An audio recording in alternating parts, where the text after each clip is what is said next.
Welcome back to my Slovakia ancestry adventure. This is part 2, Závadka, the story of Anna Hardy, born 1882. Let's revisit the family tree showing my ancestors who came to America from modern-day Slovakia. These were my paternal great-grandparents and one pair of my maternal great-great-grandparents. Today we'll focus on Anna Hardy. Anna Hardy was from the village of Závadka. There are at least 4 in Slovakia and Ukraine today, so it's important that we're in the correct one.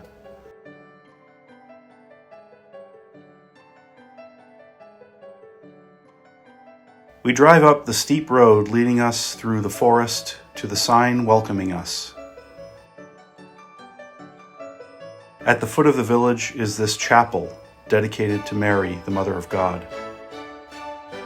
From above, we see the road winding up the hillside. It was constructed only in 1947. Otherwise, only wooded paths lead up to the village. Here are the numbers showing the steep climb up from the valley below.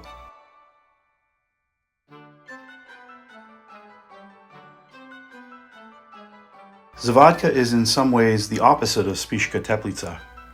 It is up in the hills versus on a broad plain. It is rather isolated from its neighbors.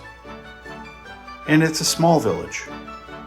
If you look closely, you'll also notice something about the church that makes Závadka different. A hint is in the Hungarian name for the village, Görög Falu, which means Greek village. That's not because the people who lived in this village were Greek, but rather because they were Greek Catholic. Notice the difference between the cross on the church and the patriarchal cross on the Slovak coat of arms. There is a third crossbar, often showed slanted, said to represent the placement of Jesus' feet, as shown by the crucifix from inside the church. To better understand the situation, let's look at the map of the old Austro-Hungarian Empire, with the Kingdom of Hungary shown in blue. Today's Czech Republic, or Czechia, was part of the Austrian lands. Today's Slovakia was part of the Hungarian lands.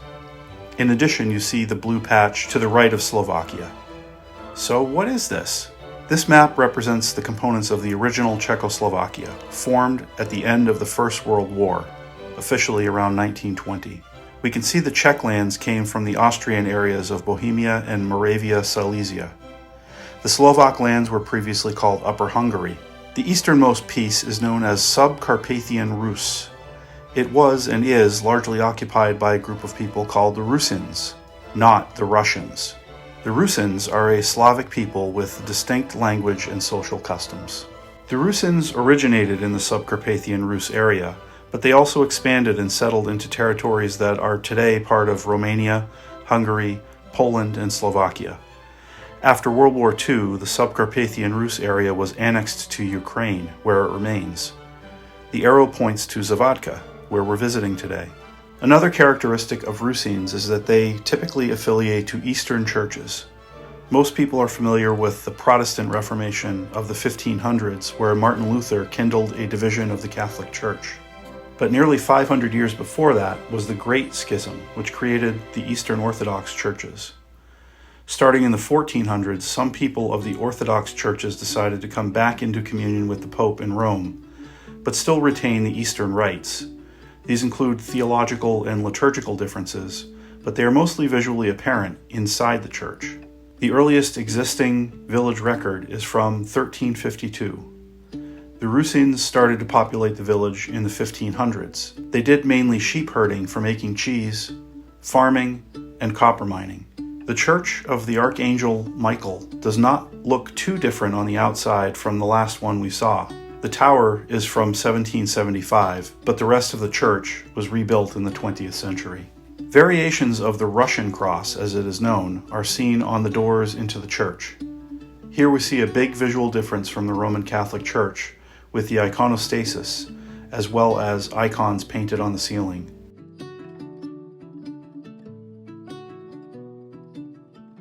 The iconostasis consists of images with various important figures, and the size of the icon is in relation to the importance of that person. The priest who showed us the interior of the church said the carving and detail work was done by people in the village. Very handy indeed. Remember that these are not Orthodox Christians, they are Catholics. But the look of the church, including the tabernacle behind the iconostasis, draws from the Eastern Rite shared with Orthodoxy.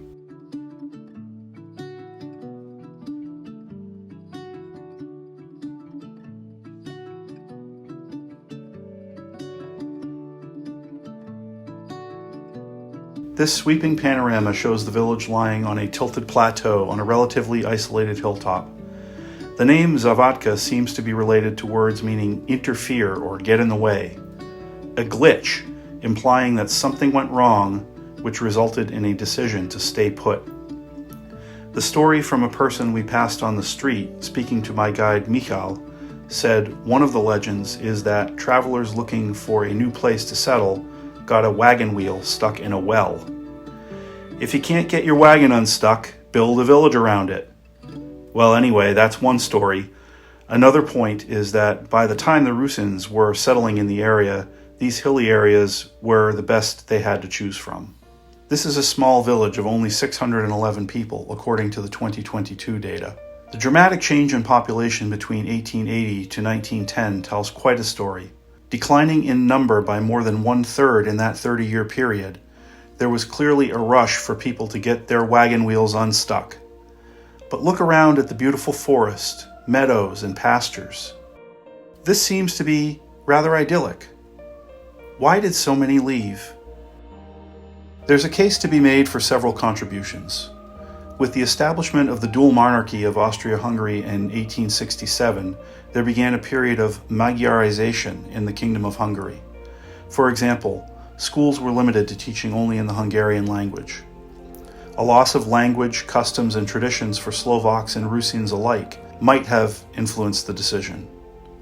The Hungarian nobility in the region also seemed to maintain strong control in Závadka even after the abolition of serfdom in the 1840s. But I think the main motivation was for people to find a place where the health and nourishment of their family was more assured. But certainly the conditions of life were also not wonderful in the past, so what are the factors that enabled so many to leave in this time period? One factor was the railroad network. Here we see the expansion of the Hungarian railroad network between 1857 and 1877. This arrow points to a rail line that goes right through our county of Spiš that you remember from part 1. That meant that suddenly people in this region had access to long-distance transportation that even a poor peasant could hope to afford, at least for a one-way trip.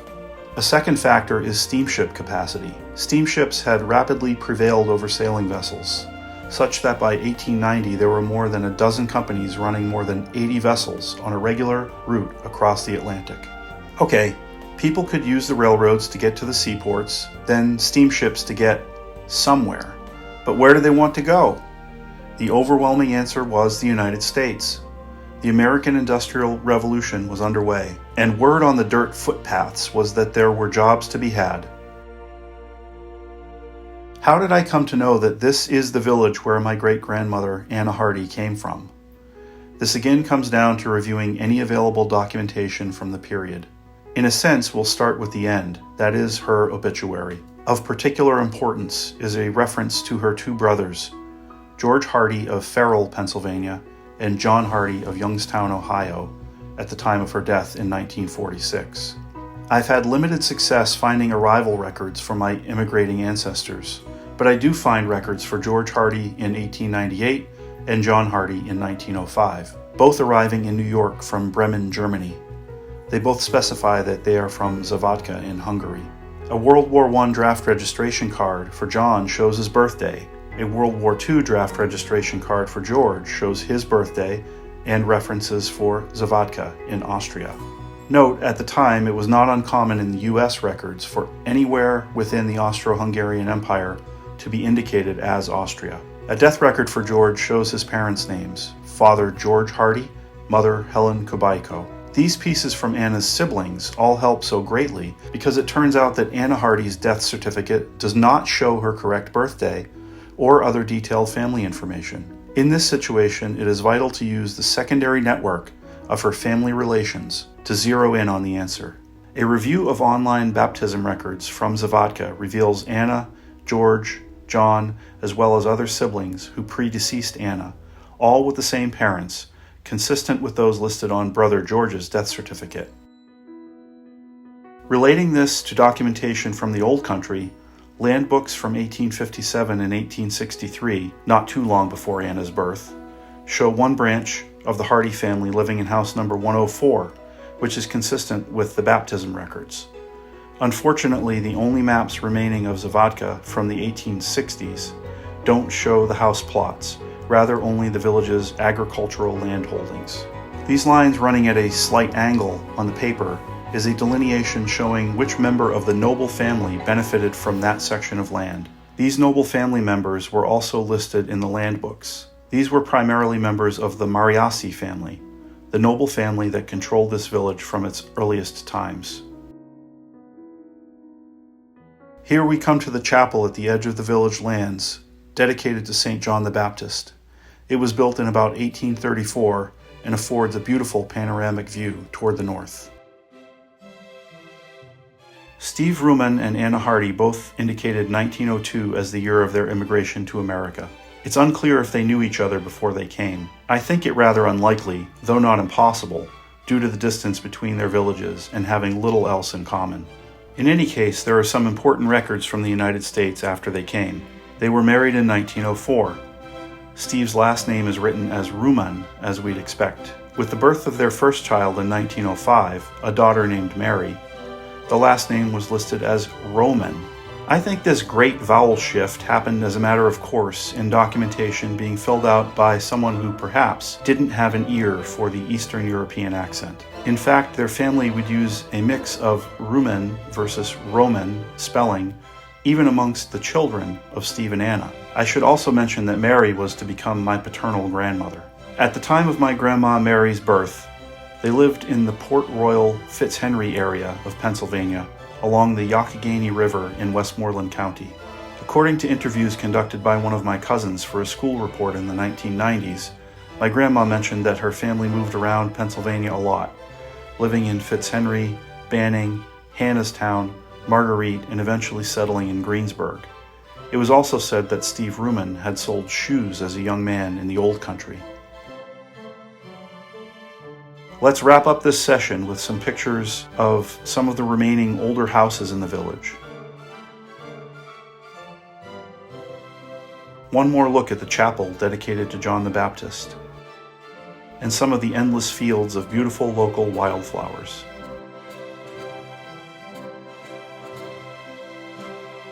Next time we'll talk about Spišský Haro, plus perhaps a special surprise. Thanks, and see you then.